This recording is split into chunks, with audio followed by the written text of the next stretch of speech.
There's that string chorusing.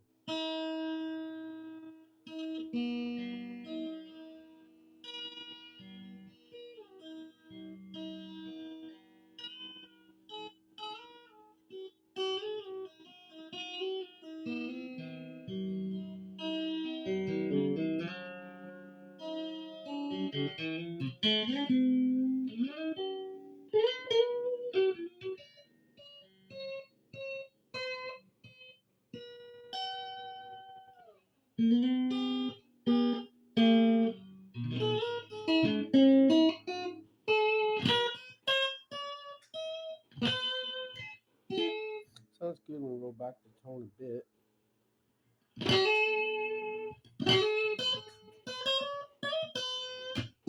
Actually sounds good when we roll back to volume a bit. Let's put a little more chunk in there.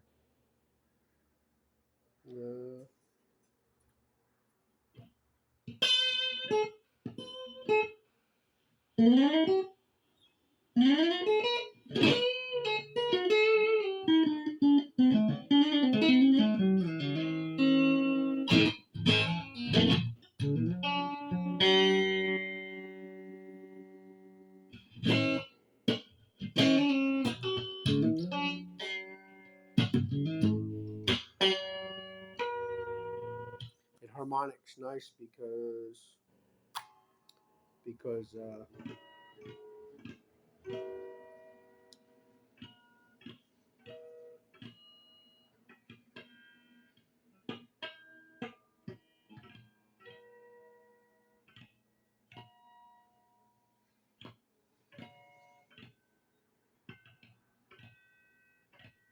the neck is long, so it harmonics good.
Man, that curtain is scaring me.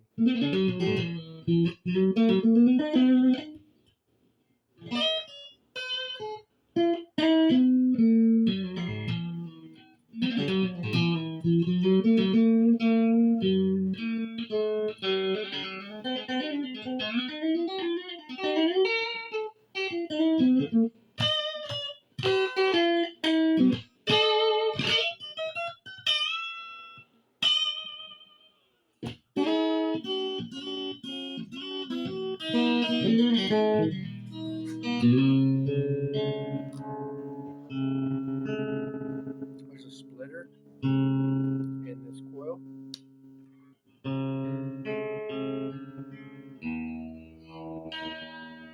There's that chorus. Yeah, I made it a little flat there. Oh, these are locking tuners too. Yeah.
Now this position here, this half, if I roll down the volume, I think the tone drops considerably. It phases hard, so that's notable. Yeah, and it sounds good though. Well, I'm playing up here by the board too. Let me move my hand down. But you can hear that. So drop the volume and the tone goes down considerably on that one. But you still get that, that spank.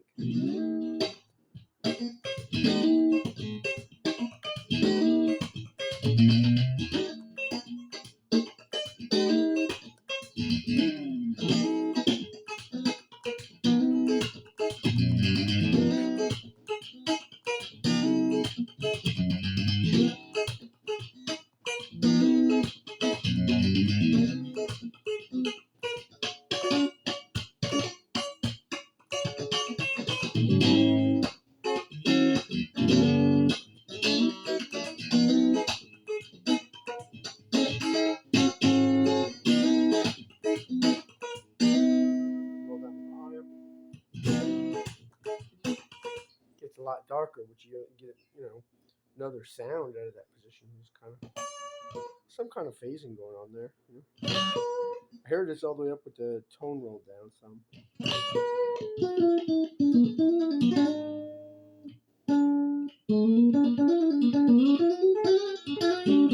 So here's all the positions. Up by the fretboard, I like this one.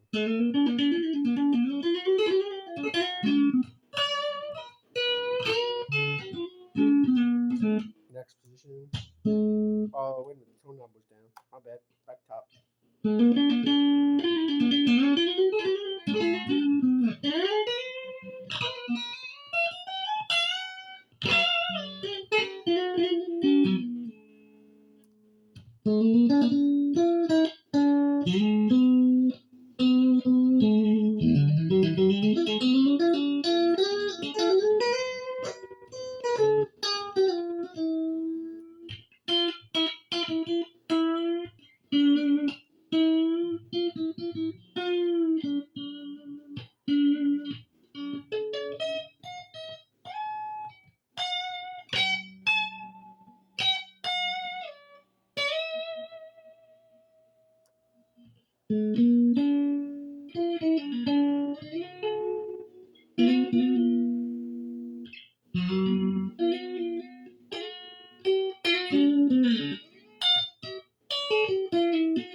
So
that chorusing only happens a little bit on the B string, not too much, but mostly in the E string pocket, right?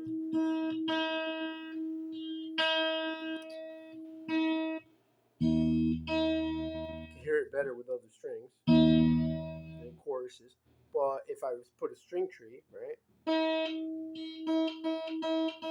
fixed. So it's just the cut of the nut there, but I didn't change it because it sounds notable, so I leave it alone. But this is the second time I've had this guitar in my life. Now this is not yeah, that's sweat there, but that can be I always got. I mean, well, it's kind of in the finish, but um, this is beautiful. I would want to route it out and put the springs in it, to take a little weight. But I mean, the tone of it is severely good, you know, and put the spring sound in it and everything like that, and change the pickups and kind of. I have my own thing going on, but this is the second time this guitar's come in my life, and this is cool. What they did here, they put a little, and this is the part that I remembered right away. Actually, not right away, but yeah, actually, it did. It took me a while to go. Oh, yeah, I remember that. But the flat-headed screw put into the, what fits correctly, put into the whammy bar hole because there is no tremolo bar. So that's kind of cool.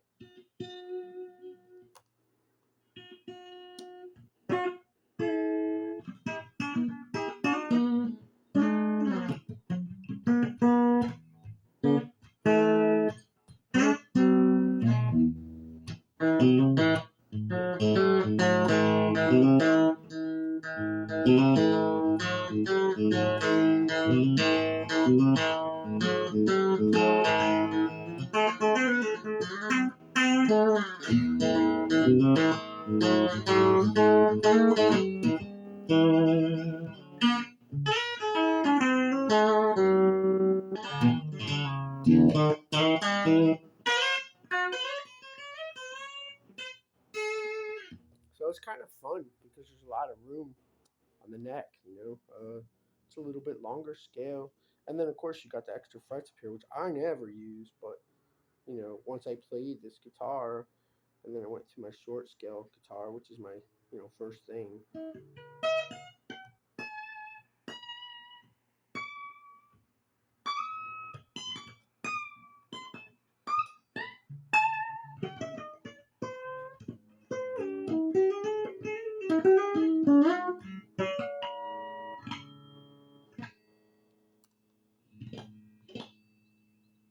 So that's it. Yeah, and I have the knobs, the original old. Yeah, these are the older lace sensors. And then I have the original old knobs. Will have the smaller font. They're really old, but it kept falling off because the little knurling receiver inside, cracked off there, which you can fill it with epoxy and make it work. But I just put these on and I kept the knobs. I have the knobs, so I didn't want to change anything. And then the only other thing I did was I started to drill a string tree. You can see that little pinhole up here.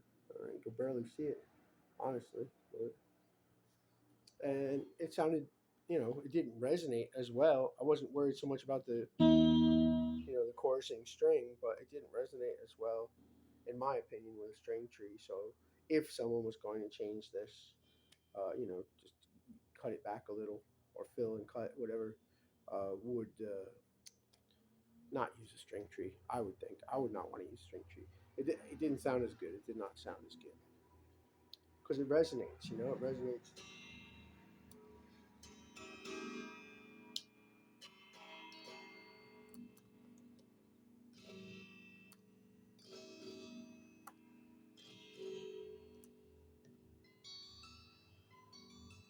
Yeah, I got it. I got it. Yeah, I'm holding on to the headstock as I'm doing that, right? Seeing that goes all the way down here to the bridge. You can hear it resonate. Yeah, I got it set kind of bassy because I noticed the YouTube videos were sounding a little thin, and I wanted to put a little punch in there. So.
That's long enough of a demonstration. I mean, $300, bro. $300 is like desperation. I don't want to give this guitar away. I mean, I'd rather just, hang it on the wall and look at it until I feel like recording with it at some point. But which I never do. It's just too much stress. I lost my children. I got a lot going on. But I miss them very much. Anyhow, that's another story. What has nothing to do. Well, it has a lot to do with this guitar actually. Um, so what was I gonna say? Oh yeah, yeah. I put in the ad that I would take a decent acoustic as a trade. I put playable, but I don't want Willie Nelson's guitar. I mean, you know, if I want that, I'll go to a junkyard. But yeah, like if you got like this one guy called me, he had a nice old Yamaha, but he wanted to do a total trade, And I said, nah, I'm trying to get a little money. That's the whole reason for the sale. Like, you know, if you could throw some money or let me look at the guitar first and then we see if we could talk. But he didn't show back up. So if he wants to come, he can come get it. Come check it out. See. But the guitar is worth it. It's beautiful, man. It's a beautiful guitar, you know, but I would strip it all down and put shellac on it. And I wouldn't put string tree on it. And I'd fix that chorusing issue, which honestly is, you know, kind of sounds interesting. And then I would change all these, you know, I'd make my own pickups or something, and then I'd route out the back and I'd put the springs in there so I get that burn, that reverb sound in the guitar, and then take a little weight out of it, and I'd vacuum up all the sawdust and I'd save the sawdust and I'd do something interesting like make an epoxy pick guard out of the same sawdust. But you know, if this is you know an historical artifact, then you know leave it alone, right? But that's up to you. You buy it, $300. It's a good deal. Yes, the neck feels very good, very good. Yeah, it's flat along this edge. I always like that when they leave that flat along that edge. But it's not like a big V or what they call a baseball bat, but it's not like a you know it's not like a little student neck either. It's like kind of thin, but I don't know. It gets definitely obviously all necks do, but it feels like it gets a little girthier up here, and it's not too thin down here. You know, I can really you know, feel like there's something there. When I go like that, it's not like any space there. So, and then this little bit of an oversize on the headstock here, not here, but here, and no string tree just gives it a lot more resonation. You know, the slightly longer neck gives it more resonation. And then, of course, the extra frets up here are also very playable, especially for somebody with a pick, what I don't use. And the split coil is a nice feature.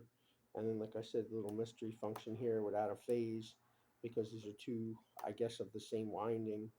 When the volume knob gets rolled down, they they darken up like a nice you know tone capacitor sound. So yeah, it's a good guitar. Oh yeah, and then these are locking, like whatever you call those, Spurzle. I don't know the names. I don't know if it says Spurzle on it. I don't, maybe I can't see. But these are like matte finish and then chrome finish and then black. They're kind of cool actually. And you know you could do like quarter turn on them, which I always put more anyway. But yeah, and there's a couple nicks and scratches in the finish. You know they're not just superficial; they're actually into the wood a little bit. But I mean it's not. You know that just makes the guitar more fun because you don't have to worry about you know bumping it against your shirt button or something.